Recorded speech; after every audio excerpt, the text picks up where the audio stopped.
أعوذ بالله من الشيطان الرجيم. بسم الله الرحمن الرحيم.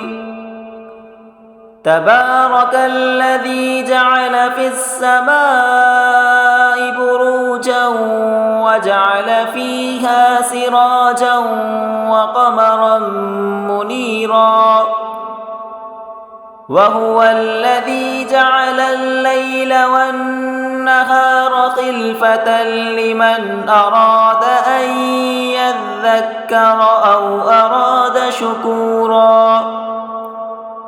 وعباد الرحمن الذين يمشون على الأرض هونا وإذا خاطبهم الجاهلون قالوا سلاما. والذين يبيتون لربهم سجدا وقياما، والذين يقولون ربنا اصرف عنا عذاب جهنم إن عذابها كان غراما إنها ساءت مستقرا ومقاما. والذين إذا أنفقوا لم يسرفوا ولم يقتروا وكان بين ذلك قواما. والذين لا يدعون مع الله إلها آخر ولا يقتلون النفس التي حرم الله إلا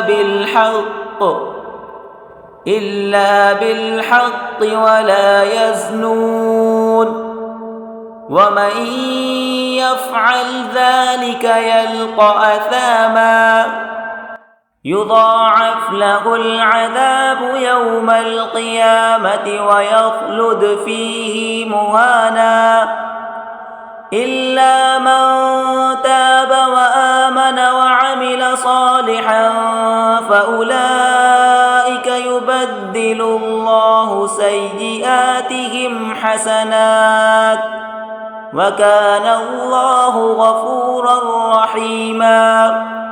ومن تاب وعمل صالحا فإنه يتوب إلى الله متابا.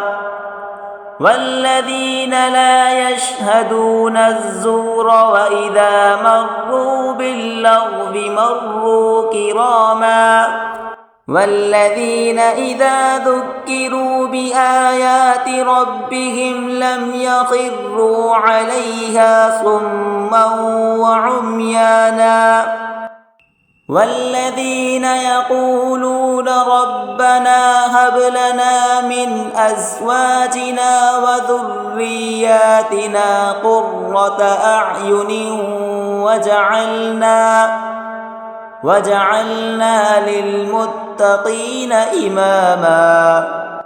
أولئك يجزون الغرفة بما صبروا ويلقون فيها تحية وسلاما خالدين فيها حسنت مستقرا ومقاما.